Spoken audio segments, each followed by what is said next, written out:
Welcome to the Becoming Sound podcast, where we dive into the tough stuff and try to find the humor in the hot mess of being an adult child. Join me as we peel back the layers on growing up in dysfunction, navigating substance abuse, mental health challenges, and everything in between. Hello, friends, and welcome back to the Becoming Sound podcast. I am Krista, your host, and I'm so grateful that you joined me today.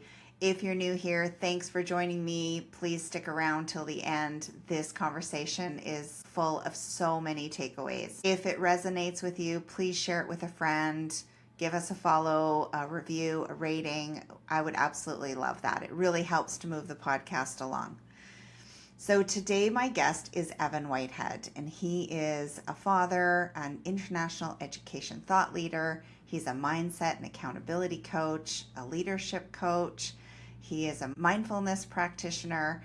This man has a ton of incredible credentials and accolades. So he is also an advocate in the areas of mental health, well-being, addiction, recovery, suicide prevention. He is going to share his personal journey of growing up in situational poverty, having a disability, speech impediment, and experiencing childhood trauma, bullying, and living with an alcoholic addict parent. And after finding his way into a career in education, he is going to dive into what happened a little bit later in life when he began to experience a high level of stress, burnout, fatigue, secondary PTSD, among other things. This led to a hospitalization for a mental health crisis and addiction, and what actually became an opportunity for much needed rest, reflection, healing, and personal transformation.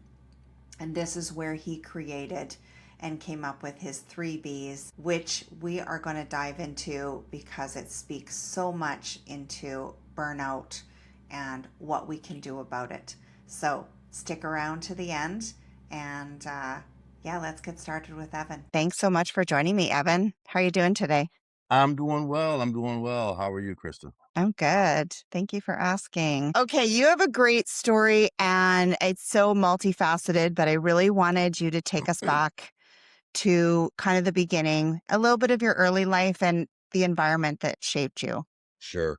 So early life, grew up two-parent household, father, college educated, mother worked. However, my father was also an alcoholic addict. Mm-hmm. And so what some may call functioning, which those of us that are in recovery have gone through recovery and know the science behind that, know there is no such thing as functioning addict, right? It's the illusion. Right, it's illusion because Yeah. something always slips. There's Mm-hmm. always something that falls behind. I would say so.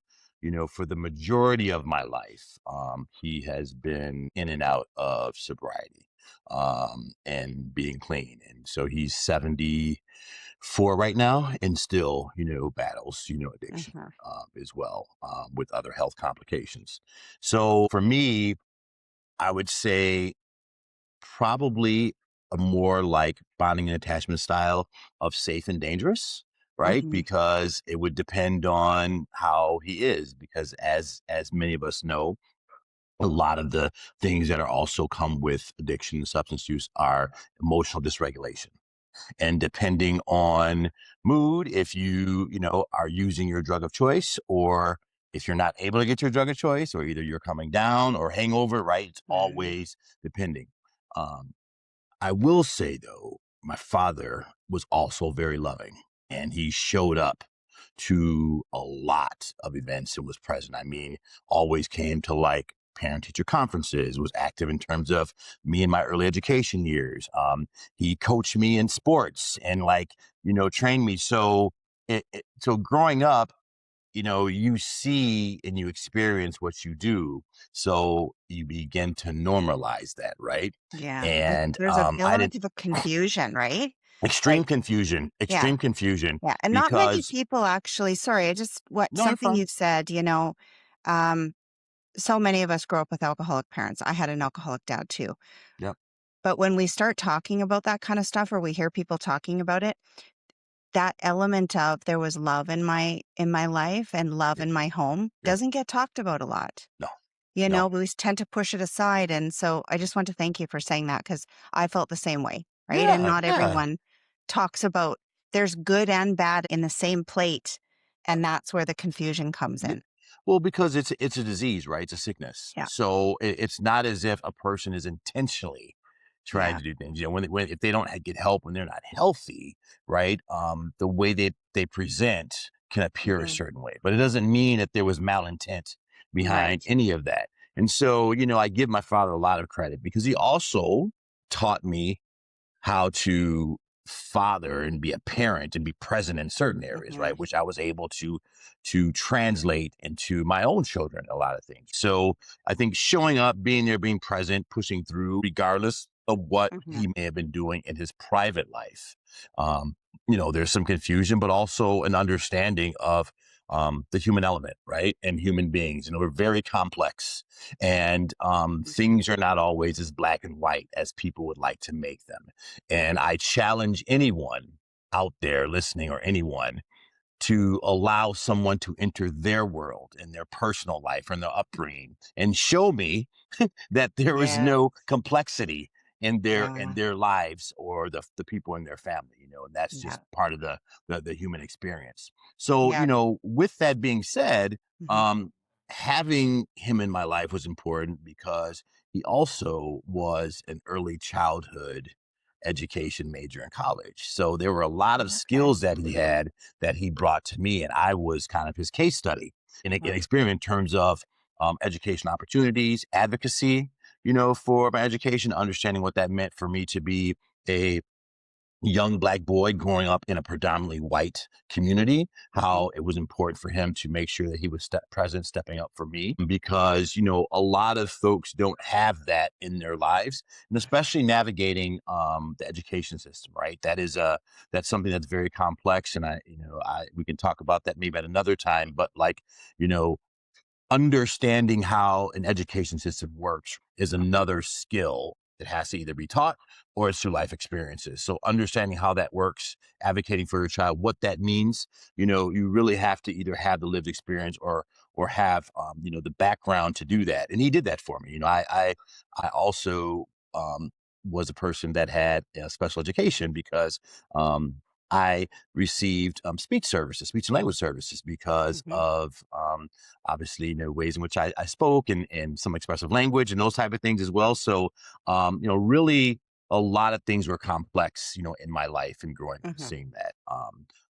As I got older, my dad became sober for some time, and clean, and got into his faith and his religion, and once again grounded me in ways that I can never repay, because I built a lot of lifelong friendships and relationships and understand the importance of spirituality through that as well. Um, so that was a lot of it. I have a younger sister who's 8 years younger than me. Hmm. So, we laugh and joke now as adults to talk about it, but, our lived experiences with the same parents in the same household are very different. Oh yeah. Yeah. Right. Right. So, People, it's like, oh, we all grew up in the same house and you don't realize why everyone is so different, or you're recalling the yes, same experience. And yes. it's like they were in a completely different house, like next Yeah. door neighbors, right? It is. It's It is crazy. like totally different. So, with that, right, comes a lot of other challenges as well in terms of our economic situation. When I was growing up, probably until early high school years, we had a lot of situational poverty for many reasons. One, economy here in the States in the 80s, Yeah. Reaganomics, all those type of things, compounded with a parent who has substance use issues, addiction issues, right? Yeah. Finances are not always what they seem to be. Yeah. So I also moved around a lot in the same community.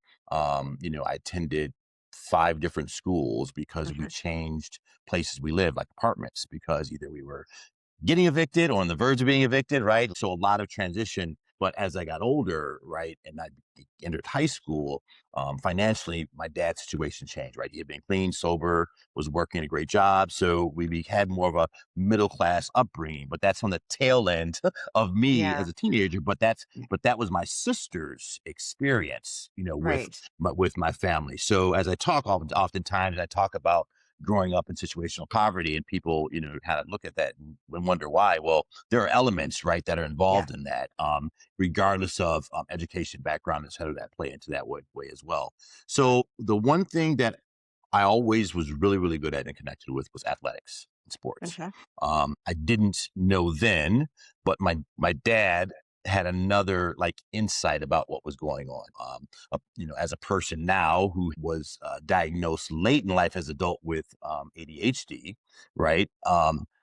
Then the H was very prevalent, right? In my Yeah. life, the hyperactivity. And it was Yeah. everything. I remember I used to just run through the house and then like slide on my knees. What I know now is like I would stem on like a rocking chair or like move back and forth, Uh-huh. always like moving, like my knees would be moving up and down, just Yeah. all the things. But my dad understood if we can channel some of that energy, what Yeah. can happen then. So very early on, I played sports. Probably I think first time I entered um true, probably competitive or organized sports is probably like 6, 7. Started with Yeah. t-ball. I played soccer. I did like every sport there was, track and field. I wrestled and played Keeping you busy. basketball. Yeah, a bit busy, but Yeah. but my dad found a way that he could channel that, and Yeah. it helped because Hmm. what I didn't know then is as much as ADHD and the H and has and the lack of attention, there's also hyperfocus, right? Yeah. And the hyperfocus is channeled in ways that are almost like a superpower Yeah. because of the patterns, the muscle memory, all those type of things that come into place. And it's a preferred activity, right? Hmm. You're almost a completely different person. So sports came very easy to me. I was always very high achieving. And so fast forward my sophomore year, I ended up starting on the varsity football Hmm. team as a sophomore after 1 year of playing. And that's when Hmm. I got a lot of my first life lessons. I played football at the University of Wyoming, which is thousands of miles away from Chicago. And I think I put a lot of pressure on myself and not understanding the process. And I didn't really have anyone to guide me. And I probably wouldn't have listened anyway, right? That's Yeah. the other thing. Years old, not thinking, etc. And when I got to college, that's when I first probably experienced what I now know as depression. Hmm. Everyone goes away to college, university, etc. They may experience what people say homesick, right? But I thought Yeah. was just being homesick was actually, about a depression where Hmm. that's when I first started self-medicating with alcohol Hmm. and drugs. Marijuana was my drug of choice for a Hmm. couple of reasons. Now knowing that some of the medical benefits, obviously playing sports, football, etc., and pain. It's either you can take like a handful of like Advil and all these other things, or there's other natural things, and many of us did that, and because it helped. But the other part was it was self-medicating. It was escapism. It made me feel Yeah. differently. And that was also the first time I had my first suicide attempt Mm. via alcohol. Hmm. There was a night where I was just done. I didn't want to be at the school anymore. I was just fed up with it. And I just drank and drank and drank, found myself in the hospital, woke up Hmm. the next morning. And that was my first time, my battle. And that was when I decided, you know what, I need to get somewhere else. I'm not happy here. Made a decision to transfer and to come back home. You Hmm. know, I have a question about, I just wanted, sorry to yeah, interrupt. no, you're good.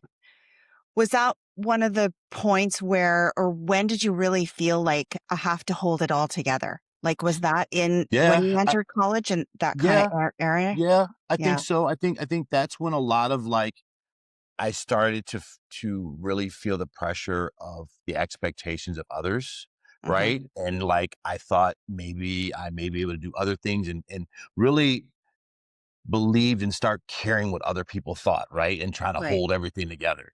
And I think that's tough for anyone, but especially, you're 18, 19 years old, like Hmm. that's tough to do. And I think that was part of it as well. Of feeling that I had to uphold something, hold something together, not Hmm. realizing that really at the end of the day, nobody cares, right? Nobody Yeah. really cares, You know, I have a question for you too. Did you get praised for something that was actually hurting you? 'Cause there's a correlation between when Yeah. you're feeling all that pressure, especially in athletics or Yes. college Yes. situation, Yes.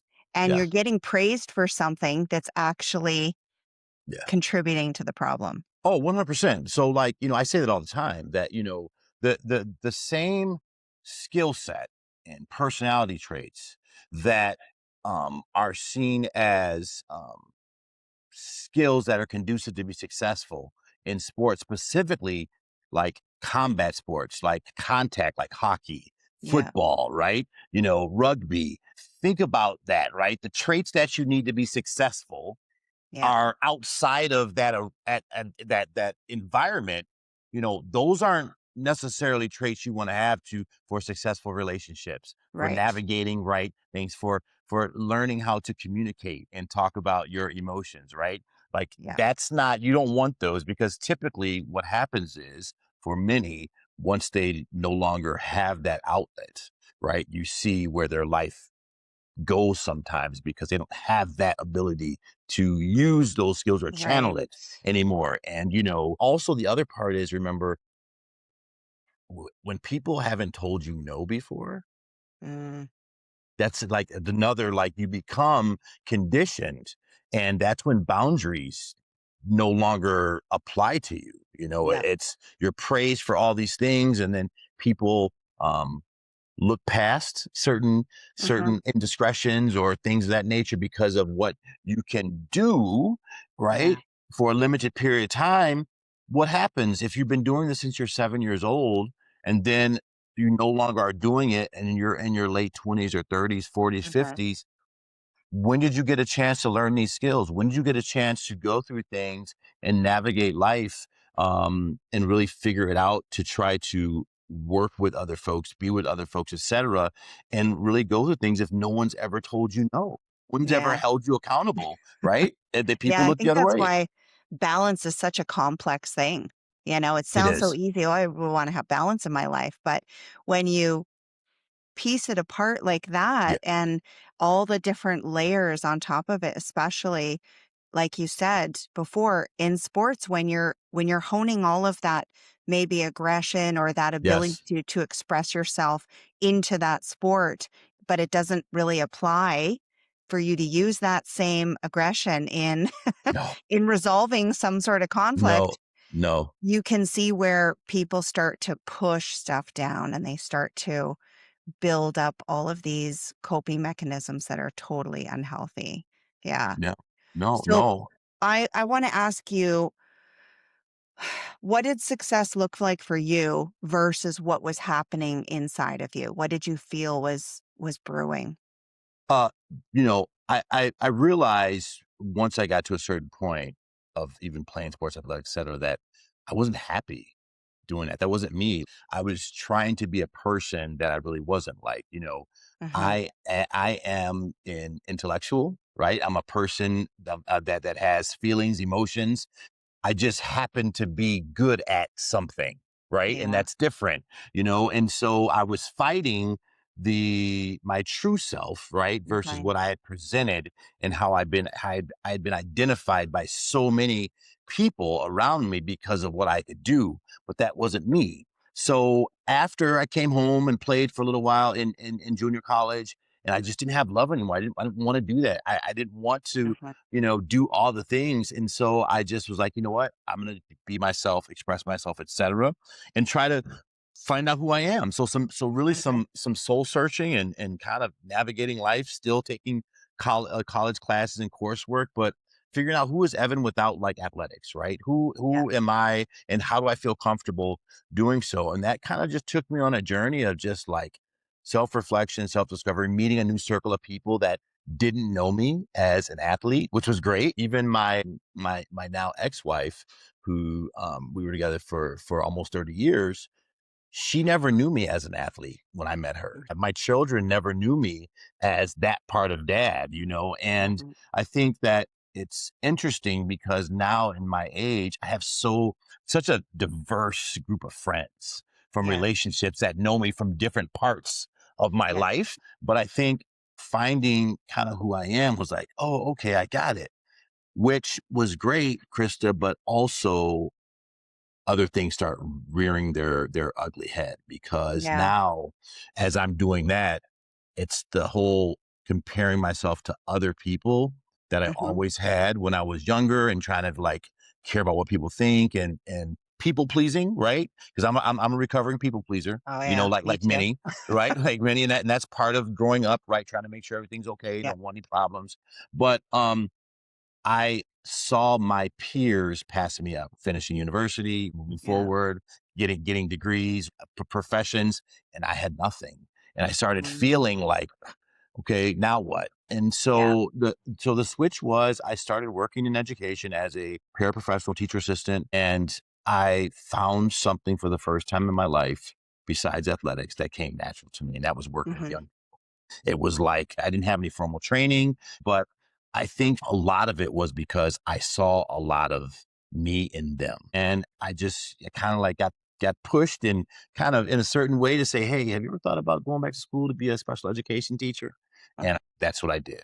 And that was kind of when I turned a corner about, okay, I'm going to take, academics seriously because my whole life school came easy to me. I didn't have to Hmm. work, right? Like I could literally just show up, take the test, get an A on the test, not turn up work and pass class. You're So one of that those was kids, hey? yeah, I know. and We're I always and envious of kids like you. It's like, well, they didn't do any. They didn't even study.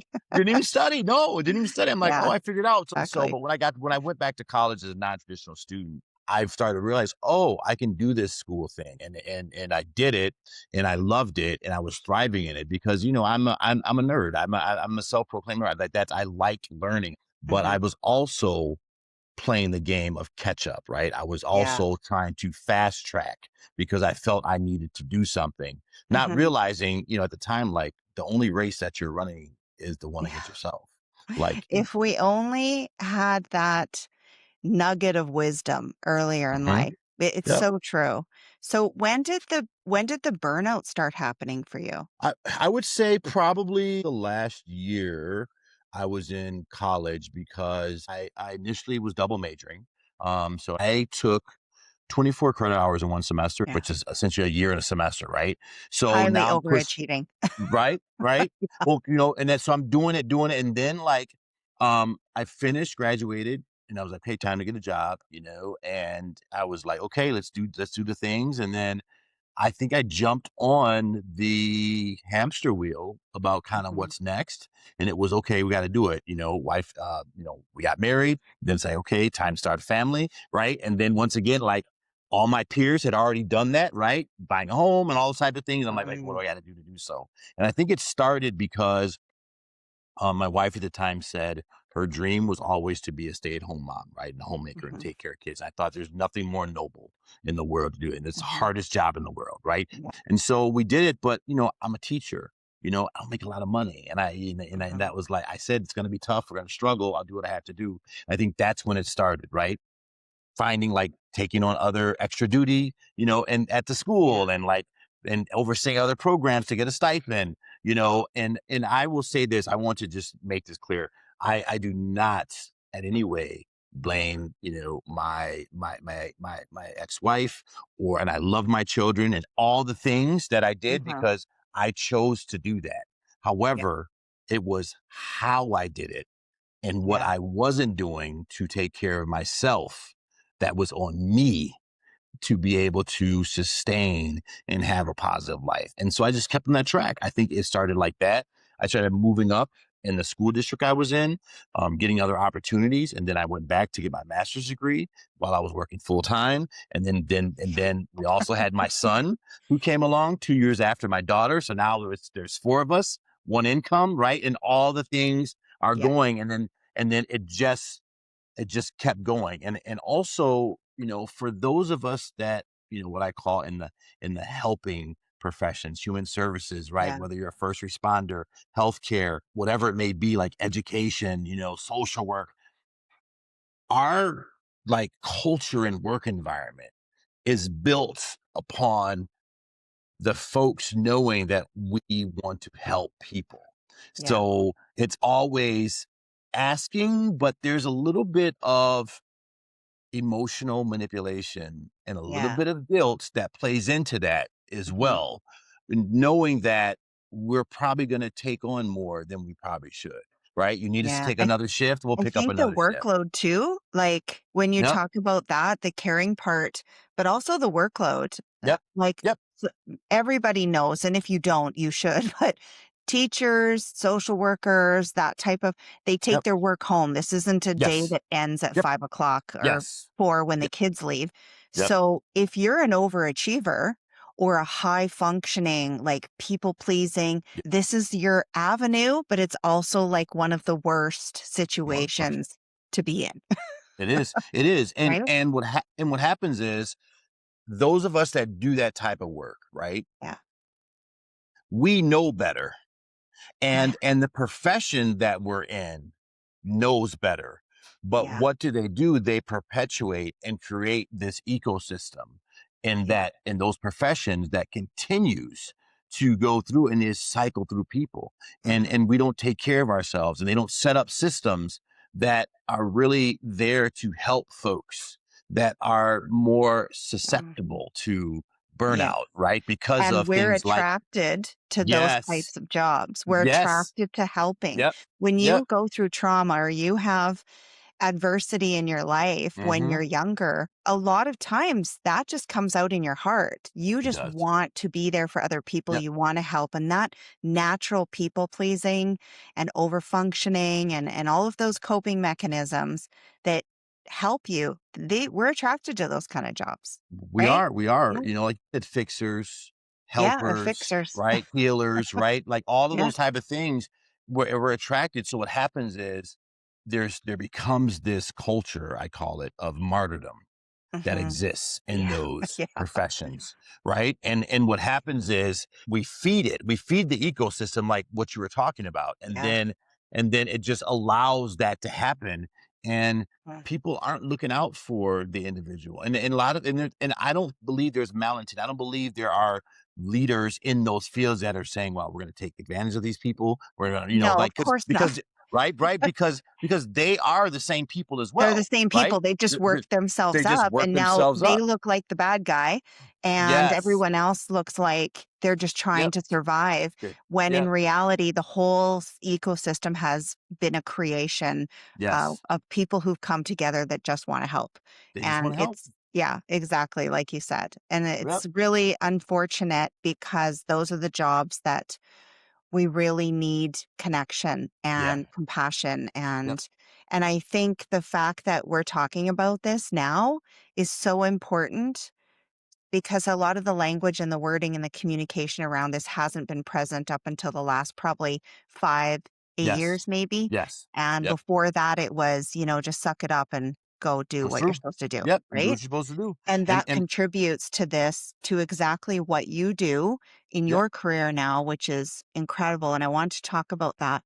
So tell me a little bit about where you felt a shift for yourself and said, I Okay. got to do something different. There's something here that needs to change. And I have an idea. Well, you know, um, as we talk about all that, I was a product of that to the Mhm. extreme, and I hit burnout. I hit a mental health crisis. Plus, I had non-sustainable coping mechanisms. Right, Mhm. I was using drugs, alcohol, right, Mhm. to do that to supplement. Also, I had some undiagnosed mental illness that, for a long time, I was able to accommodate for different ways and kind of Yep. push off. It never was present, right? In school because I was achieving, right? I never was identified for all these things. So I'm trying to hold it together. But as I moved up in my profession, because now I'm in leadership, administration, building level, Mhm. district level, right? Assistant superintendent, right? All these things. Now I can't hold it together. And the coping mechanism were no longer sustainable. And that's when I hit my rock bottom. I literally, probably what I know now was somewhat of a manic episode for about probably almost month and a half, 2 months, where Okay. I had extreme highs, extreme lows, right? Impulsivity, just doing all types of things I probably normally wouldn't do. But yet still, like I had seen my father still maintaining my career, right? I elevated my career, Mhm. but it was outside where it was unsuccessful. And I hit my bottom. I literally hit my bottom. I had come to a point where I could no longer do what I was doing. Mhm. And one night I had been up, couldn't sleep, all types of things. And I maybe slept for about an hour, had to go to work next morning, could barely get out of bed, could barely like get my feet to go on the floor. And I went downstairs to bathroom because that was the one I used to look. And I looked in the mirror. I did not recognize myself. Wow. I did not know who that person had become. I didn't see myself.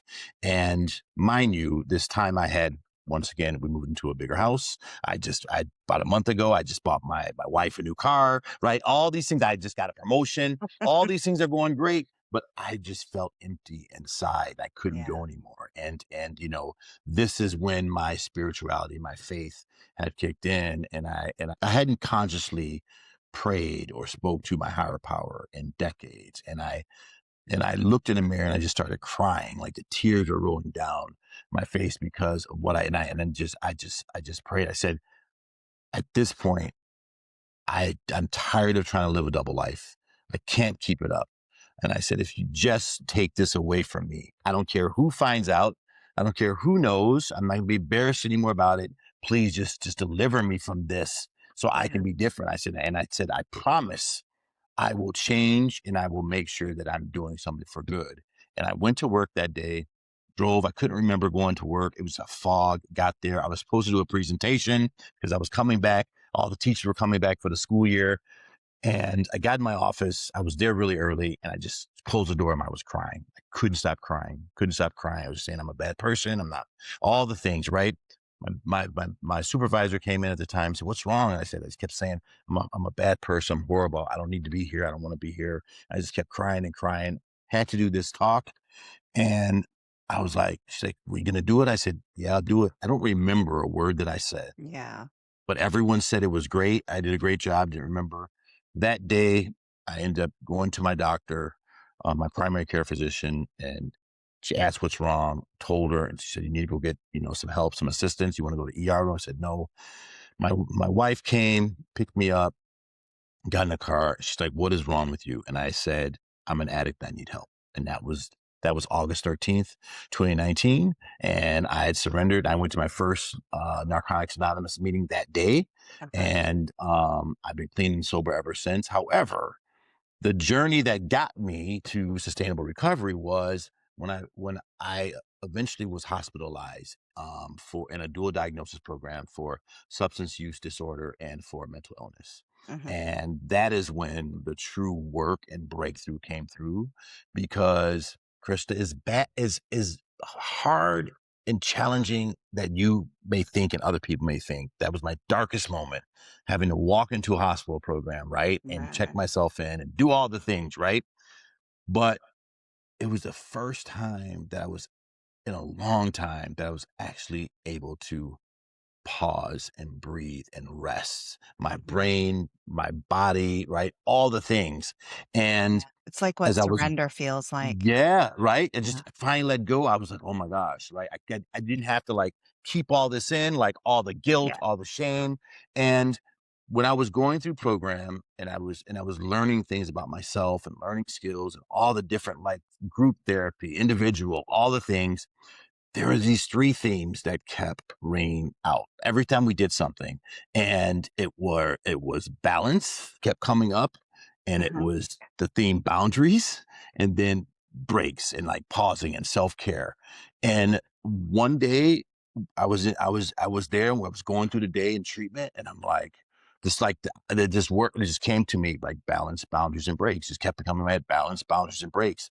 And I said it one day in group therapy, and they're like, "What are you talking about?" And the therapist was like, "What do you?" I said, "I just got a light bulb," and Yeah. I said, "Just figured out what was ailing me in my life. It was the whole idea of balance, right? Of Yeah. like trying to balance all these things in my entire life, right? I got all this stuff going on and I'm trying to put it together. I'm trying to make sense of it. I'm trying to make sure there's equilibrium.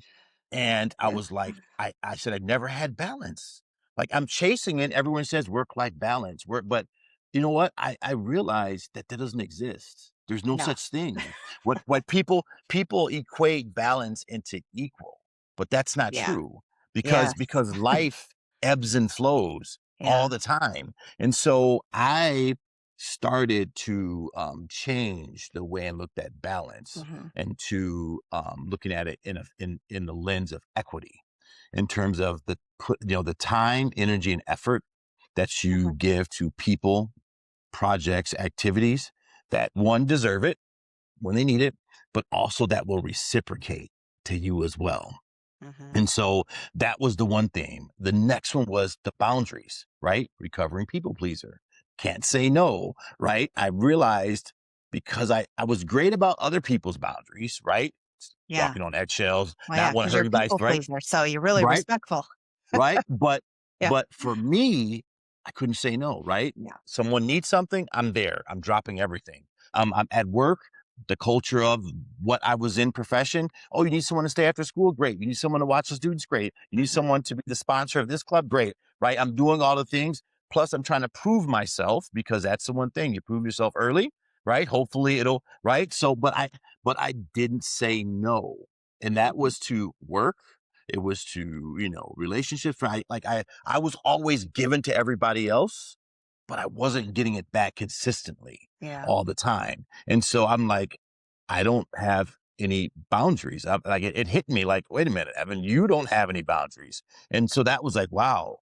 And I learned that when you're honest with yourself, Hmm. right? And you begin to look at that, and because, you know, we treat, we teach people how to treat us Yeah. by our actions, right? And 100%. little things such as doing a favor. One time it's a favor, the next time it's expected, right? Then little things such as, you know, showing up and being there all the time, because human beings by nature, the number one thing we're about is self-preservation. So we're Yeah. always going to think about number one.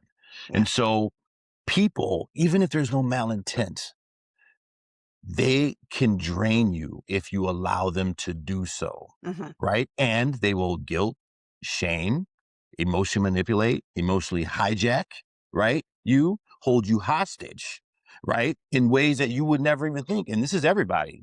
They could be Yeah. friends. They And could be, sometimes it's unconscious too. yes, It's it is. not with No. malicious intent. Literally, we're so conditioned, Yes. and we Yes. allow that conditioning. And so Yes. it's like we're upset with the person doing it, but we've actually created the environment to have We that have. happen, right? We have, right? And we're more upset with ourselves Yeah. than the person, because we know, because they've already showed us who they are. Yes. We chose not to believe it, right? And Right.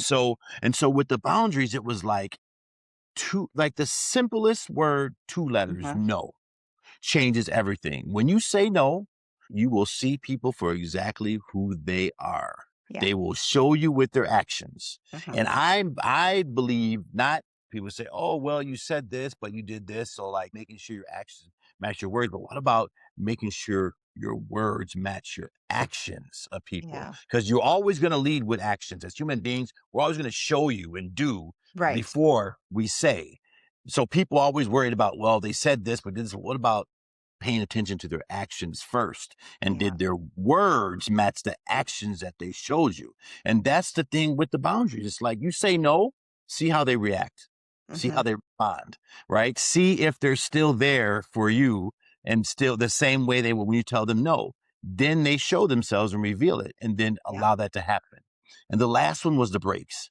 And this is what I think had the most impact on me, was that Hmm. I was on Family Medical Leave Act, FMLA, from Right. August to almost the end of October. Okay. During that time, yes, I was an FMLA and I was able to, like, maintain my job, etc. But when you're an FMLA, you don't get paid, right? Like, Right. that's just holding your job. Yeah. Do you know, during that time, I had enough vacation, sick days that I had not used, that I didn't even Yeah. miss a beat in terms of paycheck and financial stability. Yeah. That's how much I had neglected my own self-care and Yes. taking care, right? Like, I'm And not taking sick day. you're not the exception to the rule. No, I know I'm Yeah. not. So many people are doing this to themselves. They have Yep. bank times. It's like, I have Yes. family members who have, well, I banked 6 weeks. I'm like, so you spent an entire 9.5 months Yes. never taking a day Ne- for yourself. That's yes. Never. crazy. Never. It's crazy. It Yeah. it is. And that was my biggest sign was Yeah. that, oh my gosh, I literally had banked that much time, and that was a sign of my neglect to Yeah. myself, of taking care of myself. And that's the breaks, that's the Yeah. pause. And it was as simple because when I first got into treatment, that was the first time I learned how to meditate. I didn't understand it. I thought it was all the things, right? And I said, I can't do that. I'm not sitting on the ground, legs crossed. I can't do that. I can't It's like all that. I thought the But exact I same thing when I right, started. right. And but that's when I learned mindfulness. And the first time that I did, I was doing it and I fell asleep and I felt bad. I woke up and I go, "Oh my God, I'm so sorry." And like, no, that's okay Wow. because It's like, your mind yeah. hasn't rested in so long. Yes. You did it. And that's when I'm like, oh my gosh, how simple a break can be, just a mindful pause to Yeah. be able to sit with it, be present. Right. And that's part of it too. Like, you're overthinking about either stuff that happened in the past that you can't Yeah. control, you can't fix, or overthinking things that haven't even happened yet in the future, I know. you You know? And forget and how to and be here. be present, right? Just be Yeah. present. And that's how simple a break can be, in a pause. And implementing that, I'm like, wow, I stopped doing all the things to do that. And Yeah. so that's where it came. And then once I left treatment, first I used to journal every day, and like, what are you doing? I'm like, just journaling, because it was helping me to just try Yeah. to piece everything that was going on. But then I said, I'm gonna write a book and I'm Mhm. going to talk about my three B's. I said, anytime I get an opportunity, I'm going to talk about my three B's: balance, boundaries, and breaks, to anybody that'll listen. Because if I can help one person so they don't have to end up in the situation I was Yeah. in here, then I feel that I have done the work that I promised myself and my higher power that I would do, Yeah. and to be able to do that. And that was the turning point to me start living my truth, speaking my truth, being vulnerable Mhm. about things, because, I had a lot of things going against me. One, I'm a man, right? Yeah. Two, I'm a black man, Yep. talking about that. Three, I'm also a person with disability and diagnosed mental illness, talking about it. So to be that transparent, but I didn't care, because I know there's so many people out there like me, Yes. from all walks of life, that, like, they maybe don't have the strength to talk Yeah. about it and But say they their need truth, to hear your but they voice. need to hear my voice. Yeah, Yeah, yes, yep, 100%. I yep, have a question about the sure, 3 Bs okay, because I think they're so important and um, just you doing this helps so many people in a way that I think our hearts initially think that's how we're going to help. And then we get so wrapped up in all this other stuff. And yeah, then when you come back, what feels like coming back home to me, when you finally come back home to yourself and you realize how your voice can help other people and your message. Of those 3 Bs, and I think you might have answered it, but I'm going to ask anyways, 'cause it might be a surprise. What is the one that most people resist? I would say, probably, um, putting their boundaries in place. Yeah, that's I a tough one. it's tough. It's tough. It's tough because there is so, like we talked about, there's so much involved with Yeah, that, from your upbringing, your childhood experiences, and just like who you are and the conditioning. Like, that's a tough one to do. yeah, Because if you think about it, you know, we are actually taught how to be dishonest from yes, an early age, right? We're taught, don't say that about that person because that's yeah. not nice. You're gonna hurt Or their don't, feelings. Or don't. this just stays in our house, Yes, right? right, and Like, right. we don't talk about that. Oh, don't say that No. to so and so. No, and Yeah, and and if and like children, they don't know how to be dishonest. They're taught how to yes, be dishonest, right? yeah, What, like, if like a child will say, if that person's hair is long, they'll say that person's hair is long down to past their shoulders. If yeah, they're like larger in size, they'll say that's a big person right there. They yeah. don't mean it by any harm, but they're but No, they're speaking and being very literal. And yeah, but what do we tell them? That's not nice to say. You don't want to say that. Say something else. Use another word, right? So we start doing this, and it snowballs to where when we're mhm. adults, right, we don't want to hurt anybody's feelings. So we don't want to be I know. direct, Well, right? that's truly when our identity starts to shift. Yeah. And I mean, when you think of kids, they're literally so honest and true to who they are. That's Yeah. their that's their real self speaking. Yes, And adult upon teacher upon peers, all of this stuff just layers up and that identity is just shoved to the side. it is. And no wonder why we cannot make boundaries for ourselves because we don't know who we're making boundaries for, No. No, we right? don't. We Yeah, don't. We don't. yeah, We don't. No, not at so all. true. I love it. So I have a couple questions up before Sure. we wrap up, but Sure. I wanted to ask a little bit about you touched on this about being a man Yeah. and the vulnerability and it's so difficult for men to be emotionally honest Yeah. and regulated for that matter too. Yeah. Yeah, it's so uncomfortable. I know you coach a lot of people, so how is one way you get them to start with that kind of emotional regulation and that vulnerability and honesty?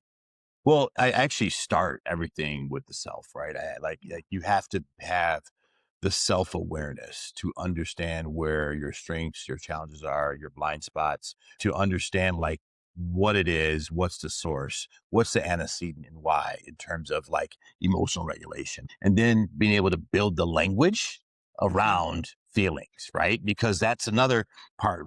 Do you have the language to express how you're feeling, what that means? Do you have the words? Because what happens usually when people are emotionally dysregulated, when they don't have the language and their brain's all over the place, that's when you see some of the primal things come out, right? The Yeah, yelling, the screaming, the temper tantrum, so to speak, right? Could be name calling. Maybe it's swearing, cursing because they don't have the ability to say, right. right now I'm feeling very distressed, like I'm feeling anxious. When I'm Yeah, feeling especially anxious, all right, men. Like we right, and don't hear men we talk like that no, a we lot. right, we don't do that because most men conditioning is about putting up a front facade Mhm. of what people think is strength because you don't want to be vulnerable because it could be used as a way to Right. right, Like a an Achilles weakness, heel, right? right? But Yeah. so we do that, but then what do men usually do? Where we keep it in. Yeah. We keep it in and we keep keeping it in. And what we think that that's what we're supposed to do. We don't have an outlet. And then also for men, as you know, like for a lot of us, when we get depressed, it presents as anger Yes. because Yeah. it's all this Or other fear. stuff and Fear fear, presents as right? And anger and the too. fear Yeah. presents as anger, right? Depression. And so a lot of men, we don't understand that. And we think it's something other people think that it's no, it's all this built up and we can't do it. We don't know what to do. So it's like we Mhm. try to put this mask on. So when I'm working with folks, I really try to break down, try to understand who they are, find out about themselves, talk about like core values, and then really get to, okay, what is your pattern, right? Because once you begin to see your pattern, you can begin to identify what potentially are antecedents or activators. Yeah. Like probably around 2 years ago, I stopped using certain language when I around mental health. So I'll use it now. I don't use the word trigger because that could be for some folks a word that's associated with trauma, Right. right? With that. So I say activated, you're getting Yeah. activated, your emotions in a way that you're dysregulated. So there are things, and when you begin to identify it, express it, you can explain it, then we can say, okay, all right, what are some scenarios that can work through it? And then I can give you skills, right? Simple skills. Like Right. most people don't breathe. Yeah. No kidding.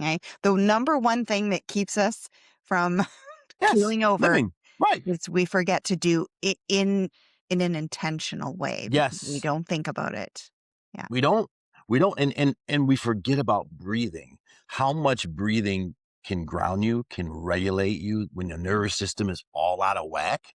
Most people don't breathe. Yeah. Like just like when you are holding things in Yeah. your life, you're essentially suffocating and you're not Yeah. breathing. But when you like let it go and you release, right, you're actually breathing. Yeah. And that's an analogy, but it fits to the physiological, but also like the mental and getting people to breathe. That's like, especially men, like just breathe, I right? know. Take a It minute, sounds right? so Like, simple, it right? sounds so simple, but And we overlook it. oh, it's such an overthinking process. But Yes. I had a gentleman on a while ago too, and he was saying the same thing. He's like this Italian guy, that, tough guy Yeah. from New York, and he's like breathing. What do you mean? And he didn't want it. He's like, well, I don't need that. I don't know what you're talking about. I'm like, well, first of all, you actually do it every day. Yeah, But right? just to actually reframe that for Yeah. everyone, but especially men, because they don't think in that kind of context, and just to actually get them to try it Yeah. is just getting them over that little hurdle too. Because once you actually start to practice, because it's a practice, deep It breathing is. intentionally, the outcome and the benefits are Yeah. huge. They're It huge. They're changes huge. it changes not just your mindset, your whole 100%. physiology. Yeah, 100%. yeah. 100%. And I think Amazing. that's and it's something that you can do without a lot of external resources, Yeah. right? You can breathe. You Yeah, can it doesn't do cost that. you anything, No, it doesn't cost you anything, right? right? Right? And Anytime, anywhere, even if you right? think you're in a hurry, you're in one moment in one space where you can take 3 deep breaths, Yeah. That's it. That's right? it. And And that's keep it. your nose out Yeah. through your mouth. That's it. What would you say, like for someone who's living in survival mode, what's Yeah. one thing that they could do to pause and actually understand that they're in survival mode? Most Yeah. people who are living in this high functioning space don't actually know that they're in a survival mode and they're in constant high cortisol and fight or flight. So, how Yeah. can they recognize that? I think, once again, right, the self-awareness and then like the social awareness and like taking some inventory. Because most people, like you said, they don't realize it because they're not writing down and the Mm, visual of seeing right. all the things that you actually do Yeah. in a day and almost like a time study, right? To say, because you're just doing it, right? You're in a pattern.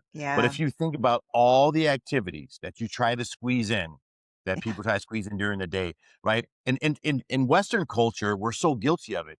We Yeah. have free time. And what do we do when we have free time? What am I going to do right now? I got to try to fill the free time Yeah. that I have, right? Instead of just allowing the free time to do, we try to fill it up again. And I I think know. that's the one like a visual like visualization is huge, right? In Mhm. anything, right? It helps. But actually having folks to just write everything down for me, what you do in one day, Yeah. Most right? people have no idea I have because no the idea. mind is, first of all, it's a big fat liar most of the time. Yes, of course. But And we for think that safety and protection. we think we Yeah. can compartmentalize and we have all these lists No. in our heads, and actually it's so confusing in there. And so Yeah. you to get from here to here is such a transformation actually for people to see what's on the paper. It is. No, it is. And then, I say, now what take a picture, a screenshot, whatever you want to do, right? Hold on to this, right? Okay. Hold on to this because now you have an artifact Yeah. of where we started, right? And then just begin to find and let's talk about everything that you have and where you can actually begin to either triage or reduce a little bit. Because if you take a minute from every activity out of your day, you're Uh-huh. going to find yourself, you just save yourself an hour, right? In a Yeah. day. And I look at everything as increments and stacking and building. The one of the analogies I use when I first work with people on doing mindfulness work and meditation is like people say, I can't sit somewhere for like an hour or half an hour, or whatever it is. And I say, you know what? What if your goal is to meditate for 5 minutes? Yeah. Okay. I can't do that. Well, what if you meditate for 1 minute 5 times a day? Yeah. Right? It's I because know. it's the practice and collectively doing. It's the same process as this. If you look and see where can I reduce some of these things to get time back in my life Yeah. where I'm not always in survival mode? Because then you realize, oh, so if I don't do that, like nothing's gonna happen, right? Because I right, know, that's and I was just thinking that as you're talking, I'm thinking, there is a little connection piece in there, the what happens in between. I hmm can't do that. And 1 minute, there is a piece in there that nope, the person is struggling with because they think something's going to happen and we're so afraid of the unknown. It Yes. did when you go from here to there and then you look back and you're like, well, that was easy. Why didn't Yeah. I? That was crazy. What was I making this up in Right. my head? All this, Yep. you know, stuff. So I think that's part of the piece is that people are so afraid. It's like this big gate they got to jump over. And if they Yeah. just open the gate and walk through, it's just so much easier and the fear It's so much disappears. easier. Yeah. Right. Yeah. We're so afraid of what we don't know yet. It's absolutely ridiculous. Right. So, what's the name of your book? So right now I just finished my manuscript the end of last year. So I'm looking at different publishing opportunities for Oh, that. And that is awesome. that is going to be the three B's of balance, boundaries, and breaks. Yeah. And that really, it's a combination of my own stories, some of the stories that we talked about Yeah. that I use as anecdotes through the book. Also it is skills, training For modules, sure. reflective questions, right? Activities, things that can be very easily done, and then how I connect multiple different facets of the three B's and where I derive them from, and taking people on a journey to understand that they can do these things. But one thing that I feel that I'm successful in is that I'm able to express these things, help people, and keep it in like very easy speak, right? Yeah. Because oftentimes people are intimidated when they hear all these terms and try to do it. But really, what are things that the common person can do, understand, regardless of education level, et cetera? Because overall, my three B's is about burnout prevention and recovery from Yeah. burnout. And initially, my target audience was educators, and then obviously leaders and education administrators. But what I found was that it applies to everyone in life. And it's Yeah. really about burnout prevention of your Yeah. life, right? It could be the stay at home mom. It could be the person that is high functioning CEO, owner of a company. Could be the person that is, working in the service industries that we talked about. It could be that athlete that's in high school that wants to go to the next level. It really applies to anyone that is really looking at Yeah. ways, how can I navigate my life so I can take care of myself, be successful, and also experience longevity? Yeah. Because, stress kills in so many ways. Oh, Yes, people are living longer, but to me, when I think about that in the terms of longevity, what is your quality of life? yeah. And that's what's important. What is your overall quality of life while you're here? And that's really when you look at burnout prevention and then recovery, coming back from it, that improves your quality of life. Yeah. That's awesome. Well, thank you so much for sharing. And where can people work with you? So virtually, if we're not in the same city, do it. But in the coaching, is really open, easy center, and so I do that as well. So they can find me on Instagram, and it's Balance, Boundaries, and Breaks. So that's very simple. They can find me on Facebook, Evan Whitehead. Right there, you'll see my face. And if business professionals, folks that are on LinkedIn, they can find me, Evan Whitehead, founder of 3Bs, Balance, Boundaries, and Perfect. Breaks. And those are my three, ways to find me. And my email address, Evan Whitehead, altogether, the number 11 at gmail.com. Reach out to me, contact me if you like to support, if you need some support. And also, not only do I work with individuals, but I also work with organizations, helping them to set up a work environment that Mhm. is rooted in wellness and well-being and supporting their Yeah. employees. Yeah. So important. So important for people at the top to understand that Yes. and it, triples down into their employees. So that's awesome. Well, I will have all of that in the show notes. Okay. So thank you so much. And I just kind of want to ask you one last question. Mhm. Um, what's one of the biggest lessons that you've learned that you would actually tell your younger self? Wow. Um, at the end of the day, no one really cares. So just make sure you care about yourself. Yes. Yeah. That's so funny that you would say that. It's such wise advice, but it has been the exact sentence that's come out of my mouth probably about 10 times in the last week and a half talking to my children. Yeah. Nobody cares. You got Nobody to cares. do what your heart is telling you to do Yeah. and take care of yourself in the way that you want to be taken care of because everyone else is busy doing their own thing, Yep. taking care of themselves. and they don't care about what's going on in here with you. No, It's no, the truth. It kind of sounds mean, but it's actually enlightening when you think about it in a different yeah, way. for sure. Most Yeah. definitely. Thank you so much, Evan, for coming on and sharing all your wisdom and telling us your story. I really appreciate it. And I look forward to your book coming out.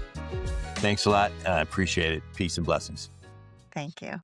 Thank you for joining me today on another episode of Becoming Sound.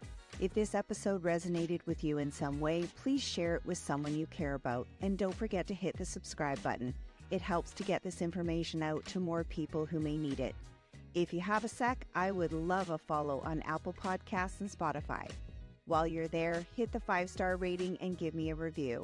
When you're scrolling, follow me on my social platforms, and I would love to hear your comments and feedback. Have a fabulous day, lots of love and gratitude from me.